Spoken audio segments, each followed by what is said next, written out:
What's going on, everyone? This is Kevin here, coming at you with camera tips and tricks for the Nokia G400 5G. So stay tuned if you want to learn how to get the most of the various cameras on this device. Now, the first thing I want to do is go over what we actually have here with this phone.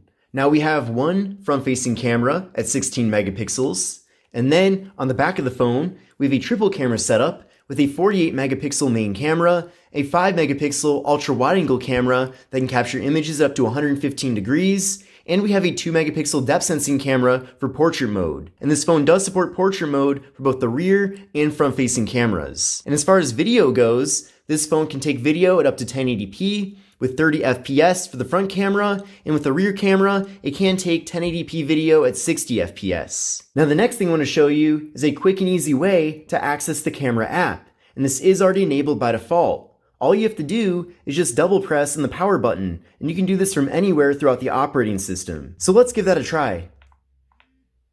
And just like that, it now takes us over to the camera app. Let's try that one more time. And there we go. So that's a nice, quick, and easy way to access the camera app from anywhere throughout the operating system. But now that we're in the camera app itself, let me give you a tour of how to access these various cameras. Now, by default, it'll take us over to 1x, which is the main camera.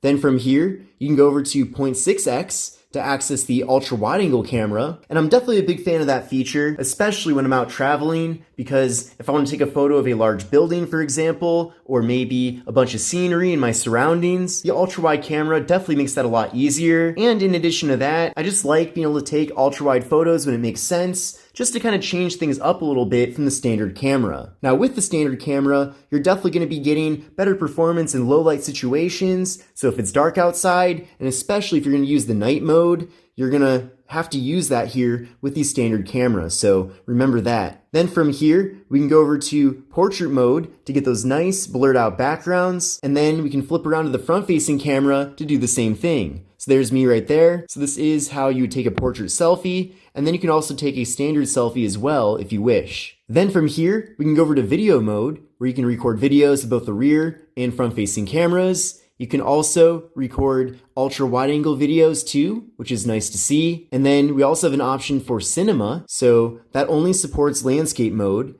but essentially with cinema mode, you have a lot of different adjustments that you can make, kind of giving you the ability to customize things to exactly how you want them to be. One thing to keep in mind that with cinema mode, it is limited to 24 FPS, but overall kind of an interesting feature to have. Now here's a few more details about cinema mode. So you can see that the cinema mode can record movies with 24 FPS in 21:9 ratio, which is the ratio that's used if you were to go to a movie theater. You can see that with this, you record in H-log format for more control over the exposure and look of your final video footage, and Video Pro mode gives you more creative possibilities. And you can see also that H-log format, it gives you the ability to capture high dynamic range and more details in highlights and shadows. So pretty interesting, kind of a more advanced feature. I'll be honest, I'm not really a videographer myself. I know I record a lot of videos, but I tend to kind of stay away from those more advanced features. So just sticking to the basics. But you can see also there's Cinema Editor. So you can edit videos from the cinema mode in the gallery. So it looks like you can add various filters here, which is cool. And then also Video Pro mode, giving you more adjustments to white balance, focus, ISO, shutter speed, exposure, all those various things. So pretty interesting there, and honestly not something that I'd expect to see normally with a more affordable budget phone like this one. We can then head over to night mode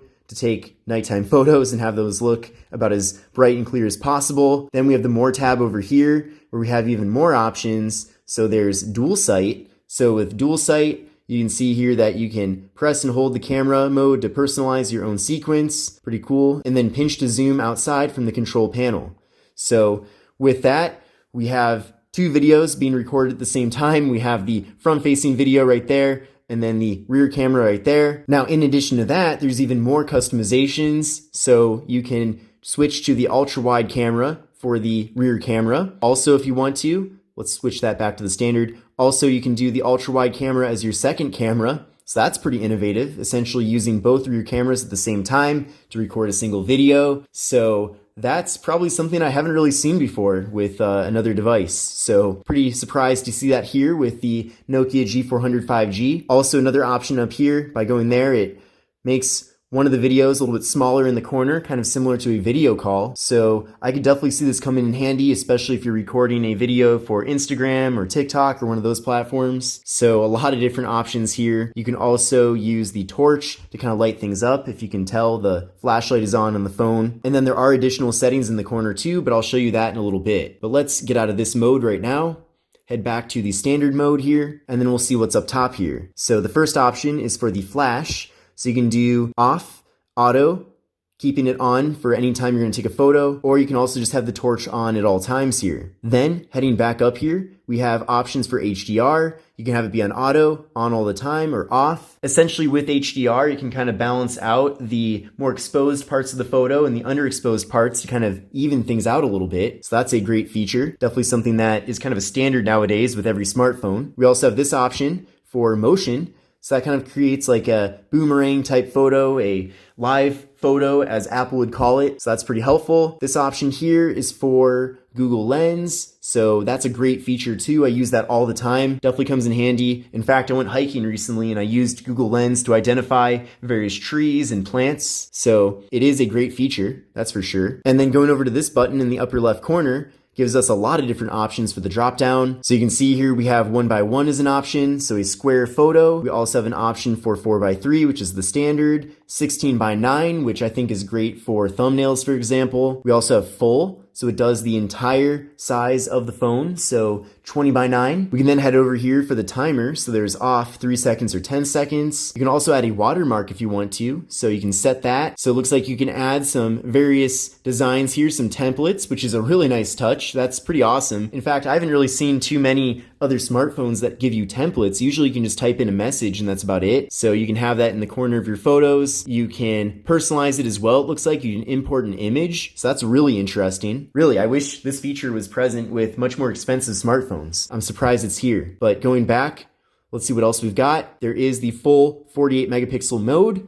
So by default, the camera here doesn't actually take pictures in the main camera at 48 megapixels, mostly to conserve space on your phone because 48 megapixels does take up a lot of room, but you can enable that and use that feature if you want to. We also have an option for grid. So if you want to use the rule of thirds here to kind of set up your photos, you have that ability. We also have the level meter. So it'll give you a level, kind of letting you know that your photo is level or not. We also have additional settings here as well. So we'll go there and you can see one of them is shutter sound. So if you want the camera to not make a sound when you're taking a photo or video, you have that ability. Location tags too. If you don't want your location to be associated with the photo or video file, you can disable that. Haptic feedback, you can disable that too if that's something that you don't want. However, I can't really see a reason why that would really be a problem to have. We also have under photos, long press on shutter. So you can see that if you long press right now, it'll capture video quickly. So let's give that a try.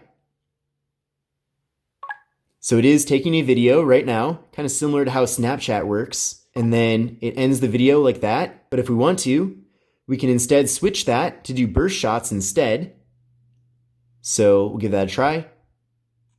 And there we go. It just took 20 photos very fast there. So that's not bad either to have. I'm going to switch that back to the default though. Mirror photos for front camera. So if you want the photos to be kind of flipped around, you can do that too. Scan QR codes, that's enabled by default already. So if you want to scan a QR code, you can do that by default with the camera app. There is a high efficiency photo format that you can use if you want to use less space on the phone. However, there are some compatibility downsides with that. There's also video stabilization enabled by default, which you'll want. And then you can see here that there is Ozio audio. So it captures sound with the best audio quality. So I don't see a reason why you wouldn't want to have that enabled. And I'm glad that it is enabled here by default. And then the watermark, of course, I already showed you that a second ago, but that's essentially it. So that's everything that there is to know about the camera app here on the Nokia G400 5G. So definitely a lot of different abilities, especially for a low-end smartphone like this one, and I'm definitely glad to see that. Now, one thing's for sure, you're not going to be getting nearly as good of photo and video quality as you would with a smartphone that might be triple or quadruple the price as this one, but if you find yourself using a lot of these various features quite a bit, that might give you a little bit more motivation to spend a bit more next time. Now, on the other hand, if you find yourself never using the ultra-wide camera, or never even recording videos for that matter, then there really is no reason to upgrade or get something more expensive in the future. So So I'm glad that we have all these various abilities here, and I'm definitely curious to know what feature is your favorite. But this concludes my video on camera tips and tricks for the Nokia G400 5G. Let me know what you think in the comment section below, but this is Kevin here, and I'll see you in the next video.